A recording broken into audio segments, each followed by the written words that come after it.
welcome. Today we wanted to talk to you about the InvaCare oxygen home fill system. We wanted to start out by naming the basic components to the system. The oxygen concentrator, which provides the continuous flow oxygen while you're in your home.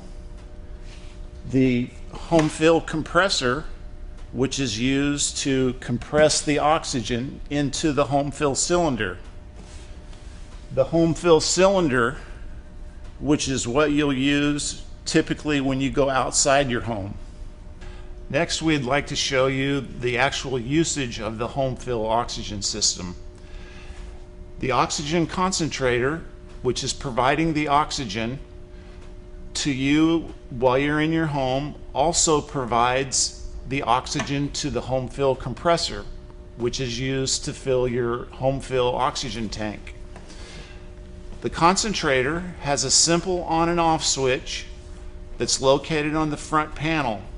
In order to turn it on, you just press it, and when you do that, you'll always hear that alarm, and the alarm is just telling you that your alarm is good in case you were to have a power failure or machine failure. You want to let the oxygen concentrator run for at least 5 minutes before you attempt to fill a cylinder. The next thing you're going to want to do is you're going to want to set the flow meter to the prescribed rate. That's the rate your doctor wants you to use the equipment at. And the way you do that is there is a knob at the top of this glass column. When you turn it, it will go up or down, and what you want to do to get the prescribed number, let's say that the number is 2 that the doctor's ordered, you're going to roll that knob until the ball is actually cut in half on the number 2. Or there's also increments for halves, so they're 2.5, it could be as high as 3. After the concentrator has run for 5 minutes, you'll then want to place the Homefill cylinder on the compressor. Before you place the cylinder on the compressor, you want to make certain that the cylinder is turned off.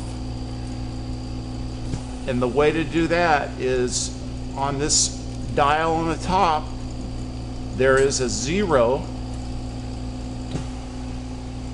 and a triangle that you want to line up to ensure that the cylinder's turned off.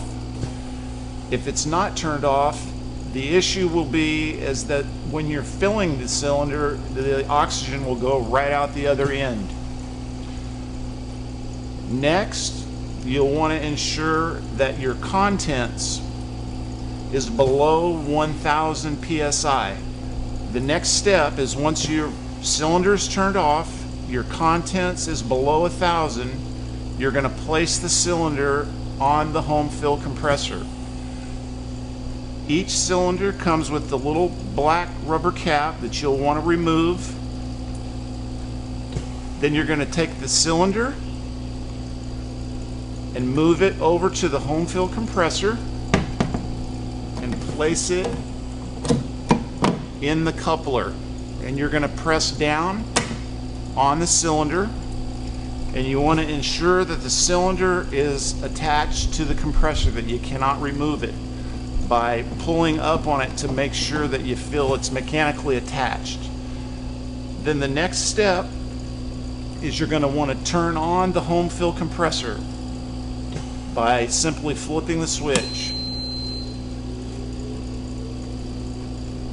All Homefill compressors go into a wait mode before they start to fill, and that is indicated on the Homefill compressor by a light telling you that it's waiting.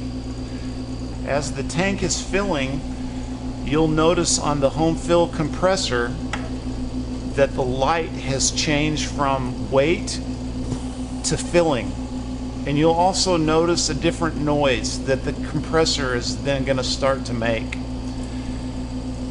Fill times vary depending on tank size. At the end of the fill, the noise is going to change back to silent, and there'll be a light on the compressor indicating that the tank is full. At that point, you'll want to remove the tank. To remove the tank, you'll reach over to the compressor coupler, push down, and remove the tank. We have two different model Homefill compressors, and the lights are slightly different, indicating to you at what stage the actual fill process is in.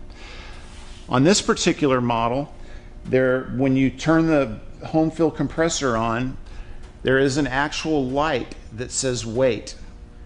There's an actual light that says filling, and there's an actual light that says full.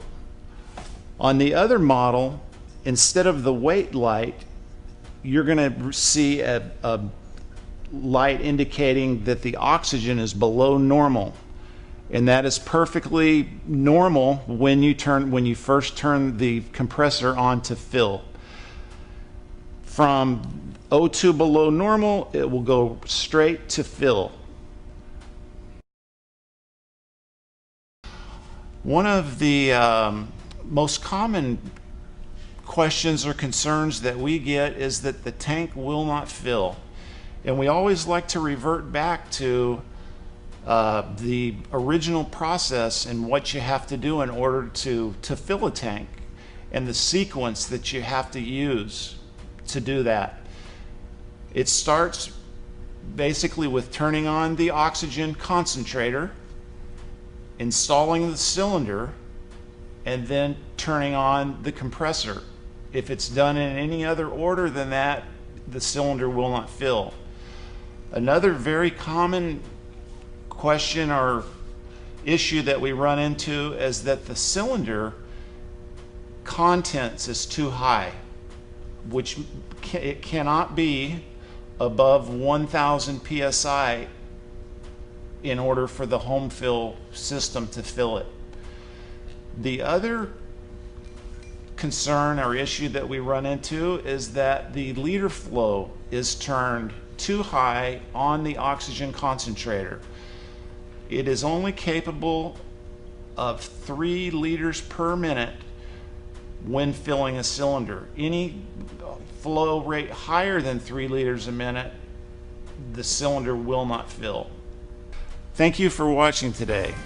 We feel like that with what we've showed you today, that you should have no problem operating your InvaCare Homefill oxygen system.